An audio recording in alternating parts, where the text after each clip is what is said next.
Alright, let's try solving a couple more of these formula problems. So here we have one that says v equals 1/3 pi r squared h, and we're supposed to solve that for h. So again, I always like to start off by looking at what my goal is, or what I want to end up with. So I want to end up with isolating h, or getting h all by itself. Okay, well the h is right here. Let's look to see what's going on here with the h. Do you see that everything on this right hand side is being multiplied? This says 1/3 times pi times r squared times h. All of those things are being multiplied to h. Let's take the number first because it's a fraction and it kind of worries us sometimes. If we are multiplying something by 1/3 and I want to undo that, what would be the opposite of multiplying by 1/3? Well, it would be to divide by 1/3, true? But we don't ever divide fractions. Instead, we multiply by the reciprocal, which in this case would be 3/1, or just 3. So I'm going to do that to both sides. 1/3 times 3 is 1. Those are gone. So now we have on the left 3 times v, or 3v, equals pi r squared h. Now again, remember, we are solving for h. We want that to be all by itself alone.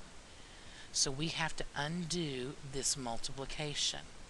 The opposite of multiplying by pi and r squared would be to divide by pi and r squared. So I'm going to do that to both sides of the equation, because look, pi divided by pi is 1, r squared divided by r squared is 1. So on the right hand side we're just left with h, and on the left hand side we have 3v divided by pi r squared. We are finished because we have solved this equation for that variable of h. Let's try another one here. Here again we're solving for h, so when we're done we want to know h equals something. Okay, well here's my h, and let's look at what's going on to the h. These things are all attached to it by multiplication. We have 2 times pi times r times h. And in this case we don't have a fraction here to deal with, so we don't have to worry about dividing by fractions. That's a little bit scary. The opposite of multiplying by 2 pi r would be to divide by 2 pi r.